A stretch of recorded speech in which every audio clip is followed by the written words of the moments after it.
We're working on this 24 by 30 acrylic portrait of 30 people. Again, hope you're doing well.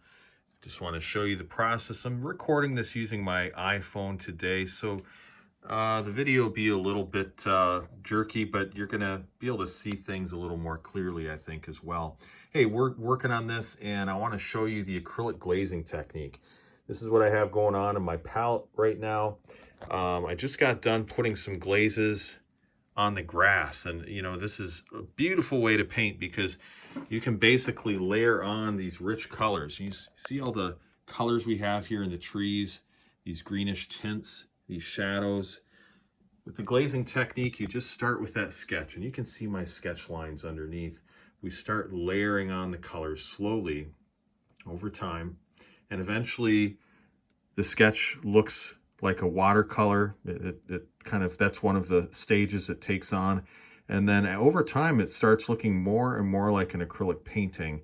And our goal is actually to get it to look more like an oil painting when it's finished. But I'm going to just ask a quick blessing here as I work on this, and I'm going to dive in. Father, I ask a blessing on this session here. I pray you'd help the students, the artists who are watching this, to be encouraged by what can be done with the acrylic glazing technique, how they can use it in their own paintings. Guide my brush strokes. Lord, apart from you, I can do nothing. With you, I can do all things. So please bless and guide this painting session in Jesus' name. Amen. So yeah, let's work on this a little bit more. And we're going to add some midtones. Actually, there's a couple different things we could do. We could do some shadows, some darker shadows within the shadows. So let's do that. We'll take a little bit of raw umber dark and ultramarine blue. Now, one of the rules of thumb is that as the color gets darker, it needs to be less vibrant. So you don't want to be using these Indian yellows and phthalo blues at this point. You want to just concentrate on something a little bit cooler in tone, and that's going to really help the process. You see, so notice how vibrant these ones are here, and that's what I used on this area of the grass and that area of the grass and the trees. But as I'm getting into the darker tones, I want to go with a color that's just less chromatically intense. So this should be pretty appropriate, and as long as this is dry, it should work well. What we want to do is just create these the sense of depth in the back here by getting in the shadows within the shadows. All right, so we're going to just put in a couple little pockets here. I would say maybe right here, this can get a little darker.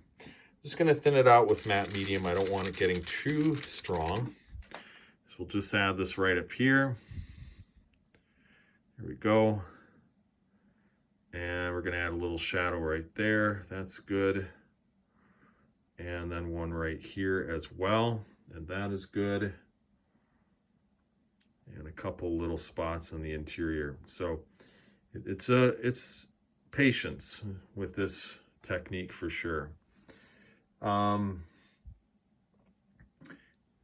I'm just going to darken this area up here a little bit as well. There we go. And the interior. I don't want to darken the whole thing. I want to look at my reference photo and see the areas that should be the darkest. Like right up here, this should be a little darker according to what I see. So I want to have a couple areas that are lighter, and just developing a sense of depth with this. Let's see. Down here, this could get a little bit darker as well, so we're going to do that, and I just brush it in very gently. Just kind of really nuance it in. I'm going to cut around the edge of this subject, which in this case is this woman here. And we'll cut in around the back of this guy here. So this should get pretty dark.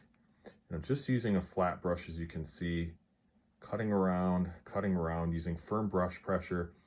And then I switch the direction of the brush. So though I was going kind of horizontal, now I'm going vertical, and that smooths that layer right out.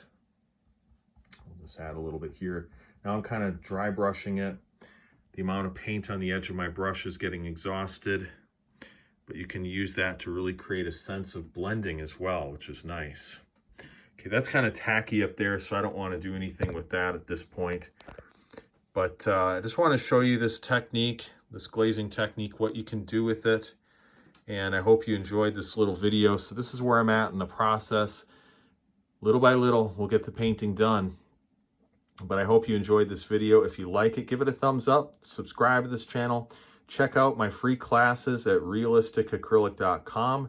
I have several tutorials there and free classes that you can take to help you with your portrait painting.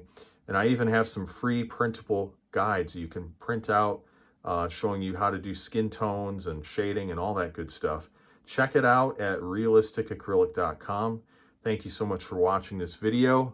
God bless, and we'll talk to you soon. A little hand wave because you can't see my face. All right, anyway, God bless.